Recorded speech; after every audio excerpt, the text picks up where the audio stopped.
नमस्कार मित्रों, मैं हूं प्रोफेसर शेष करण चारण और आप देख रहे हो मेरा YouTube channel click for career. मित्रों, समसामयिक विषय के एक महत्वपूर्ण मुद्दे पर आज हम चर्चा करने जा रहे हैं। ये मुद्दा एक बार फिर देश के सामने आ रहा है। कल दिल्ली हाई कोर्ट ने केंद्र सरकार को कहा है कि देश में समान नागरिक संहिता होनी चाहिए। समान नागरिक संहिता संविधान के आर्टिकल नंबर 44 को लागू करने का अब सही समय है और इसके ऊपर उचित कार्रवाई करे, ऐसा दिल्ली हाई कोर्ट ने केंद्र सरकार को निर्देश दिया है। अपन समझेंगे कि ये समान नागरिक संहिता, देश में यूनिफॉर्म सिविल कोड क्या है। इसके तहत कल दिल्ली हाई कोर्ट ने टिप्पणी करते हुए कहा है कि समान नागरिक संहिता न होने से दूसरे धर्म या समुदाय में शादी और तलाक के मामलों में परेशानी होती है। मुद्दा ये था एक्चुअली कि दिल्ली हाई कोर्ट ने देश में समान नागरिक संहिता को लेकर अहम बात कही है। मीणा जनजाति की एक महिला और उसके हिंदू पति के बीच में तलाक के मुकदमे की सुनवाई के दौरान कोर्ट ने यह टिप्पणी की है। हाई कोर्ट ने कहा कि देश में समान नागरिक संहिता की ज़रूरत है और इसे लाने का सही समय भी है। कोर्ट ने केंद्र सरकार से इस मामले में ज़रूरी कदम उठाने को कहा है। इस केस में पति हिंदू मैरिज एक्ट के हिसाब से तलाक चाहता था, जबकि पत्नी का कहना था कि वह मीणा जनजाति की है।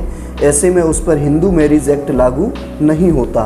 पत्नी ने मांग की थी कि उसके पति की तरफ से फैमिली कोर्ट में दायर तलाक की अर्जी खारिज की जाए। उसके पति ने हाई कोर्ट में पत्नी की इस दलील के खिलाफ याचिका लगाई थी। तब हाई कोर्ट ने ये निर्णय दिया था कि धर्म जाति के अंदर अंतर खत्म हो रहे हैं। कोर्ट ने कहा कि भारतीय समाज में जाति और समुदाय से जुड़े फ़र्क खत्म हो रहे हैं। इस बदलाव की वजह से दूसरे धर्म और दूसरी जातियों में शादी करने और फिर तलाक होने में दिक्कतें आ रही है। आज की युवा पीढ़ी को इस दिक्कतों से बचाने की ज़रूरत है। इस समय देश में समान नागरिक संहिता होनी चाहिए। आर्टिकल 44 यूनिफॉर्म सिविल कोड को लेकर जो बात कही गई है उसे अब हकीकत में बदलने का समय आ गया है। ये दिल्ली हाई कोर्ट की टिप्पणी है। अब मैं आपको बताता हूँ कि ये जो समान नागरिक संहिता अथवा यूनिफॉर्म सिविल कोड क्या है। संविधान के भाग 4 में राज्य के नीति निर्देशक सिद्धांतों का ब्यौरा है। संविधान के आर्टिकल 36 से 51 के जरिए राज्य को कई मुद्दों पर सुझाव दिए गए हैं। इनमें उम्मीद जताई गई है कि राज्य अपनी नीतियां तय करते समय इन नीति निर्देशक तत्वों को ध्यान में रखेंगे। इन्हीं में से आर्टिकल 44 राज्य को सही समय पर सभी धर्मों के लिए समान नागरिक संहिता बनाने का निर्देश देता है। यह हमारे लिए बहुत महत्वपूर्ण है कि आर्टिकल नंबर 44 के अंदर यूनिफॉर्म सिविल कोड का उल्लेख किया गया है।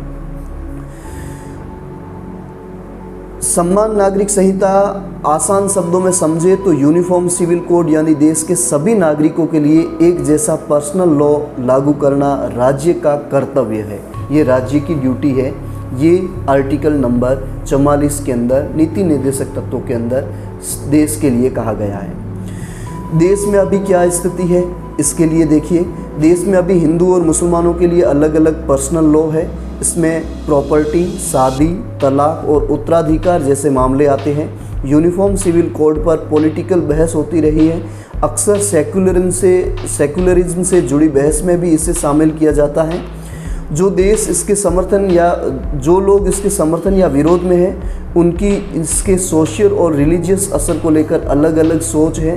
भाजपा जो कि सत्तासीन पार्टी है, हमेशा ही इसके फेवर में रही है, जबकि कांग्रेस हमेशा इसका विरोध करती रही है।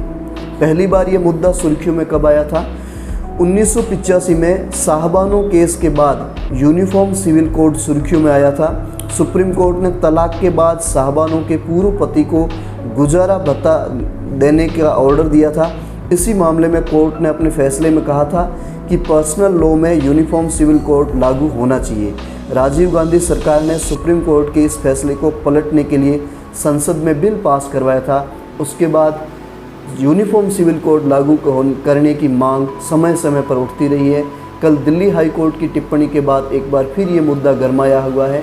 अब भारत के अंदर सत्तासीन भाजपा सरकार, जो कि दोनों ही सदनों के अंदर, लोकसभा और राज्यसभा के अंदर बहुमत में है, क्या ये कानून इस यूनिफॉर्म सिविल कोड का आर्टिकल 44 को लागू करवाएगी या नहीं, ये भविष्य के गर्व की बातें हैं।